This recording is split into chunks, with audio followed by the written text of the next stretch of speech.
Hello and welcome to the 8th episode of Anycast, my podcast where I talk about anything that's going on. I like to primarily talk about sports if we happen to get some sports. We do, and by golly, was there plenty to talk about. For starters, I would like to personally do another rubbing in my good buddy Derek's face because Minnesota United scored not one, but 2 goals in stoppage time after the 90th minute to beat Sporting Kansas City. How I've missed this. In case you're wondering, this is part of the MLS's back tournament because, yes, the MLS, as the tournament speaks for itself, is back. Although they've had a couple of games that have been canceled, one that got postponed because, again, the coronavirus creeps its ugly head again. But for the most part, they've been able to get these games in. And so they've been able to press on. But no doubt about it, the highlight so far, at least for me, is the return of Minnesota United playing my buddy's rival, Sporting Kansas City, and beating them in the fashion that they beat them. Now, for those who did not pay attention to this game, because, again, most people probably don't watch the MLS from what I know, but in any case, Sporting KC dominated the first half, only got 1 goal. They should have been up by like 3 or 4 goals. Minnesota United picked up some momentum in the second half, almost tied it up, except for a VAR review, overruled that goal. Sporting Kansas City then tried to stop a Minnesota United threat for a goal, and so the goalkeeper got red card. They had to replace him, and someone else had to, be shorthanded. So Sporting KC played the last 15 minutes or so with just 10 guys. And Minnesota United, just like they did last year at Alliance Field, pulled off some last-minute dramatic, heroic magic with 2 goals after the 90th minute to win. That could not have made me more happy. Summing up an unbelievable sports weekend for me. Watching, that is. Because the NASCAR Cup Series race that day was absolutely unbelievable. In fact, I don't know what to believe. Cole Custer winning the race, which he did, or the fact that said race happened to be the first Cup Series race since the return of the pandemic that actually went the distance start to finish without a hint of a weather delay of any kind. No delay to start the race, no delay during the race, no postponement, no shortening of the race. No, it was a picture-perfect sunny day. And oh, by the way, this resulted in an unbelievable finish. Okay, so here's what happened for those who missed the NASCAR race. We had Kevin Harvick, who pretty much did what he did the week before when he won the Brickyard race. He went 3 wide, went down below, said, moved my way up to the front, and he took the lead away from Blaney and Martin Truex Jr. Then on the restart, Harvick and Truex looked like they were going to be battling for the win. As they were coming up to 1 lap to go, Blaney ducked way down, trying to make it 3 wide. He ducked so down low that he went back up the track, stopped Harvick and Truex's momentum, and gave Custer enough room to leap by all 3 of them and then hold off Truex Jr. for the W. I am not making this stuff up. In fact, go watch it on YouTube. I recommend you watch the highlights. This was an unbelievable finish, and the only way you're gonna believe me is if you watch the highlights, because this was unbelievable. This was by far the craziest finish in a NASCAR race this season. Not even close. And not to mention the fact that this completely shook up the standings. Because not only did Cole Custer make the playoffs now, because the way it works is you win, you're in, basically. So Cole Custer's in the playoffs. This also put him in the All-Star race. So he didn't even have to race the Open. He's already in. I mean, this is absolutely unbelievable. And oh, by the way, first time in a long while that we've had a rookie win a Cup Series race. I'm telling you what, this was unbelievable stuff there. We also had a couple of Road America tracks. Now, for those who don't know where Road America is, this is in Elkhart Lake, Wisconsin, around my neck of the woods. And it's one of the best road course races out there. In fact, I've been fortunate enough to see an IndyCar race in person on that track. It is by far a remarkable sight to watch. Heck, I even found that better to view. It was more fun to watch that at that track than Indianapolis for the Indy 500. And that is the IndyCar's Super Bowl event. That should tell you something. But we had 2 races there because, again, they're trying to adjust to make up for some of the tracks that they're not going to be able to go to because of the pandemic. So Road America got not 1 but 2 races in one weekend. Scott Dixon won the first one, which was his 3rd in a row to start the season. Many, including me, thought he's going to make it 4 in a row. Well, in a way, he didn't win 4 in a row, but Chip Ganassi has started the year with 4 straight wins. That's because his other driver, Rosenqvist, the young Swede, came up with an unbelievable move to win it in the final 2 laps and pull that win out.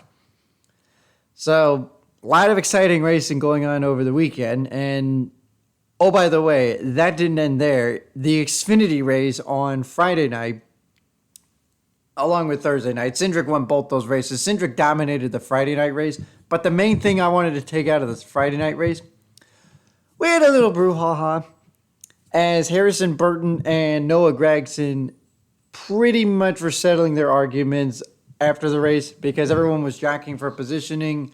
And so, yeah, they pretty much went after each other, traded fists and whatnot. That was entertaining.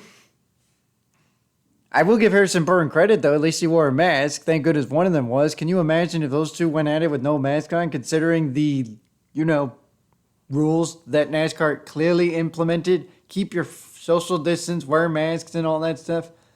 Thank goodness one of them was wearing a mask. Speaking of wearing a mask and falling under the category of what I cannot believe I saw over the weekend, guess who finally decided to wear a mask? After 4 months and 130,000 deaths and a lot more cases than that. In fact, I've lost track. I don't even know how many cases we're up to. I'm sure I know a lot of them, but I don't have an exact number. Donald Trump finally decided to wear a mask. What the hell took you so long? You're supposed to be the leader, a role model for everyone to look up to. Someone who's going to help us get out of this pandemic. And it took you that long to wear a mask. It is too late for those who unfortunately have lost loved ones, family members, parents, kids, grandparents. But maybe by wearing the mask, it may not be too late yet to save more lives. Although it appears that some of the states are going back to square one, in particular those down south. California, I heard today, is officially going back to lockdown mode because the pandemic's gotten so out of control. Florida continues to, be Florida. And so that makes me wonder what's going to happen with the MLS. Can they continue on? Can the NBA press on? That has to be a bit worrisome, especially considering the fact that that's been the epicenter of the pandemic now. The old epicenter reported 0 deaths for the first time since the pandemic started. That, of course, I'm referring to is New York. You want to take a look at a state that knows what the hell they're doing in this pandemic? You look at New York, you look at Governor Andrew Cuomo.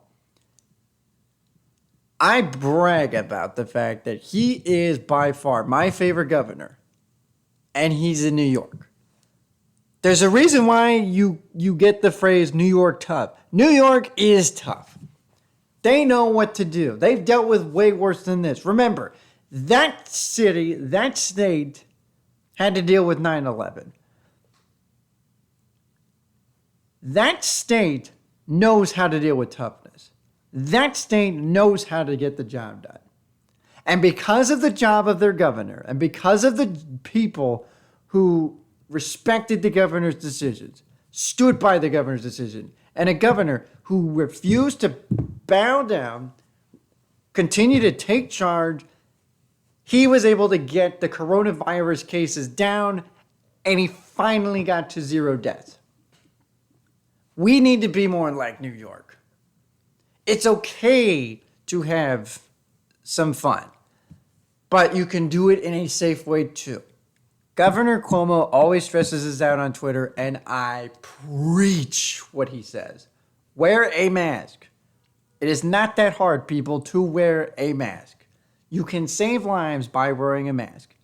Keep your social distancing and washing your hands. We can do this. It's all about doing the simple stuff. If we do the simple stuff, then this will help slow down the cases. Obviously, it is not going to get rid of the coronavirus. But if we want to slow it down so we can at least get ourselves some time, especially with those states that are now dealing with it, we have to do our part. So wash your hands, keep your social distancing, and please, I cannot stress this enough, wear a mask. You are not only saving your life, you are saving other people's lives by wearing a mask. Now, another interesting topic that's been going on in the news lately is how to handle the return of kids going to school in about a month or so. And again, it looks like we're going nowhere with that either. Here's what I think we should do. And again, you can comment this in the YouTube comment section once the podcast is up. But here's my idea of how we can do it safely. You can keep the desks 6 feet apart. That solves your social distancing problem. You can have plexiglass around the desk. That way it helps mitigate the spread of the virus.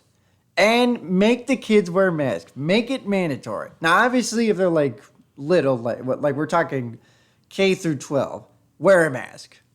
If you're like less than 2 years old, obviously you're not going to be able to wear a mask because it's too big for you. But I'm talking about like the elementary schools, the middle schools, the high schools, heck, even colleges. Wear a mask, keep your social distancing. But let's go back to the public schools. So you do that. And then on the teacher side, just rotate around. That way you don't have to have all those kids moving around into different rooms and potentially spreading the virus. You keep them in one room all day. Have them, I would say if you're going to have a cafeteria set up, I mean, you do the same thing too, obviously. Obviously, it's going to be tough to wear a mask when you're eating, but like have plexiglass, keep your social distancing, wash your hands, all that stuff. Or if you allow them to eat in the classroom, I think that'll be a little bit better. Because at least you keep the kids in the same room all day long and just rotate the teachers around. And I think that could work. But again, that's just my opinion. I'm sure a lot of you have other suggestions. And I would definitely recommend posting them in the comments section. Because you never know. It's amazing what our minds can do when we use our creativity. And I believe we still have creativity. And this is our chance to use it to try to help out. And just so you know, we are also going back to sports. We have finally made it official. The Redskins will no longer be the Redskins. Thank goodness for that. Because in a world where we're trying to, end the racism, treat each other equally, I think it's appropriate to get rid of that name because it is offensive. Highly, highly offensive. Now, if it were up to me, and again, you can throw your suggestions about what the team name should be because we still haven't figured out what the team name is yet. You can throw that in the comments section too after the podcast goes up on YouTube. But my suggestion is change it to the monuments. Why not? Washington has so many monuments like the Lincoln Memorial, the Jefferson Memorial, the Washington Monument. I mean, you could do just about any of those. The Cleveland Indians are also thinking about changing their team name too. And again, you can throw your suggestions on what the team name should be. I think it should be the Cleveland Rockers. It makes perfect sense. The Rock and Roll Hall of Fame resides in Cleveland. That could be perfect. But again, that's just my suggestion. So Feel free to throw your opinions in the comments section and let me know what you think about these situations and what is unfolding as far as these events go. And above all, just remember that we can get through this. But continue to be safe. Continue to follow the guidelines. If we could do that at least, maybe that'll help us at least get the case count under control. So that's it for this podcast, and hopefully we will see you again soon. So take care, guys.